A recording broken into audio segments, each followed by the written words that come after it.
Good Shabbos. This week's portion is Parshas Emor. There's a passage in this week's portion which talks about murder and damages. And it says that if you kill another person, you shall surely die.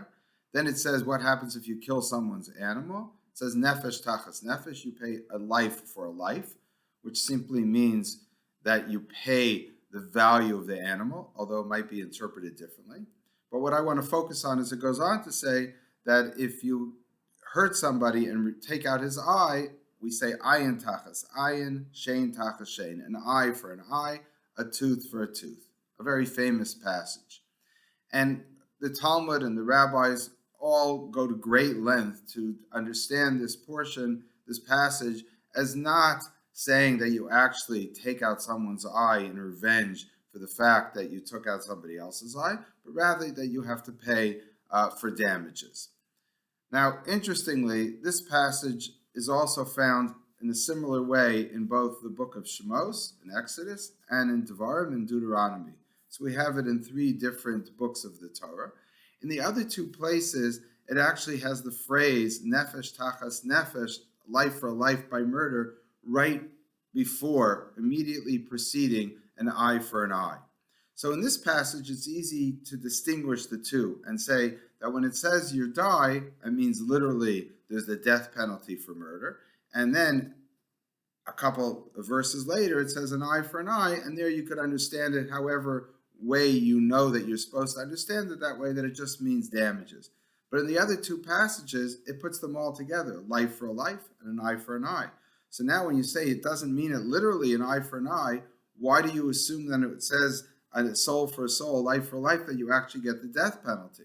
Again, there's many different answers that you could say. You could say there's other verses which show that that's what it means. But the question is, why is it written in this way? Another interesting point is that Maimonides, when he talks about why and how the Torah institutes the payment and the punishment for damages, he talks about the important concept of midah keneged midah, a measure for measure. He says we always have to have that things happen as a natural result of what you did. So therefore he says that when it says a life for a life, it means a life for life. You took someone's life, your life is no longer saved, and therefore you also have to be killed. And the death penalty is appropriate. When it says an eye for an eye, he says, I do know, of course, that the Talmud tells us that it doesn't mean to be taken literally. And of course, that is the law, and that's the way we understand it.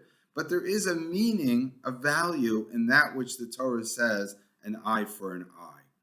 So this is a very sort of enigmatic passage in Maimonides, because everyone else goes to such great lengths to say, no, of course it couldn't possibly mean that. What does Maimonides say? And what does he mean? I think a simple explanation is that there are 2 reasons why you would punish someone. One is because the person deserves punishment. You can call it revenge or you can call it justice. But ultimately, it's an eye for an eye, a life for a life. And we understand it that way, that when we have a case of murder, that we don't say that the murderer just has to pay restitution and damages, but rather that he gets the death penalty. Again, whether that's acceptable in our modern times in Western society is a different discussion. But the Torah certainly says that. And therefore, the same logic should hold for an eye for an eye.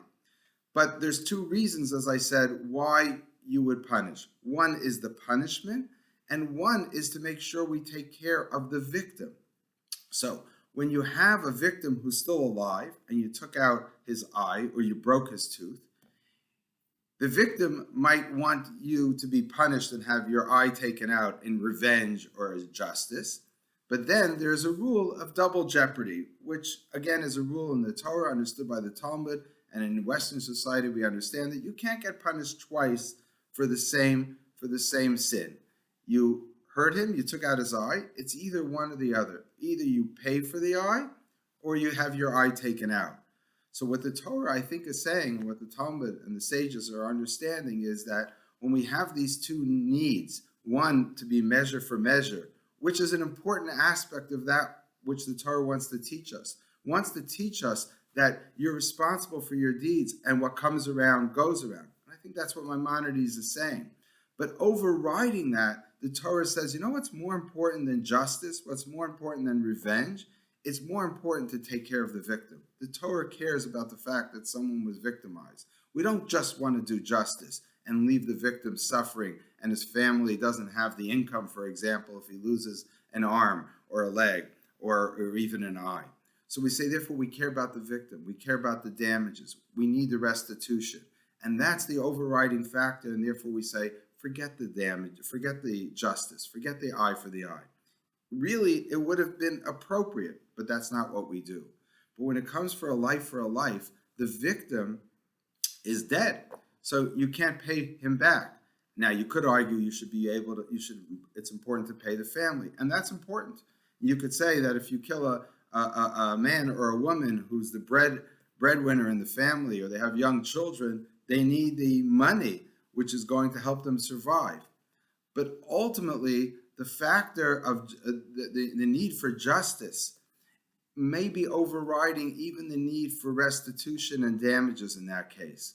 Because it's not just damages, it's just not just justice and revenge, which is the point I made before, but it's also a deterrent factor. When you have justice, when other people see this justice, they say, we're not going to do that. If a wealthy man decides it's worth to kill his enemy because he can afford to pay the restitution, that would be a terrible thing. Therefore, the only thing which would be an ultimate deterrent and would make sure that society sort of stays on the right path would be to make sure that there's really justice done. We could overlook it when somebody takes out an eye, because even though justice won't be fully done, but we care for the victim, that's more important. It's more important to us and more important to society to show that we care about the victim. But murder is such a terrible sin, and will destroy society so much that the deterrent factor and the justice really overrides it. So coming back to the point, really, when the Torah puts them together, both in Shemos and in Devarim, it's because they really are the same idea. We want it to be measure for measure. That's really the message that the Torah is trying to give to us, that if we murder someone, we deserve the death penalty. And if it doesn't come from a court, it will come perhaps in another way. If we take out someone's eye, if we lead such a violent a type of lifestyle, then we'll probably get paid back. Maybe it won't be by the court. The court will have to instead make sure there's damages paid. But society or life has a way of delivering karma, so to speak.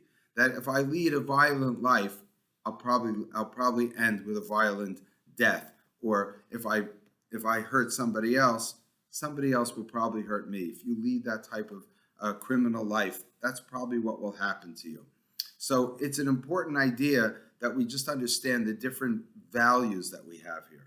The value of the victim, the victim's family, justice, and deterrence.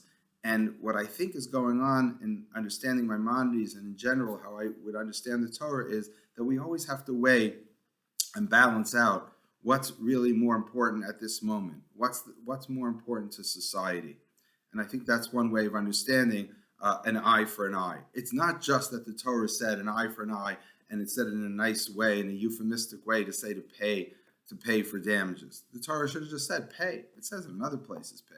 But it wants to show you, and that's what Maimonides is saying, it wants to show you that really, if you take out an eye, that's what you really deserve. It's just that we can't always enact that kind of a punishment. Good Shabbos.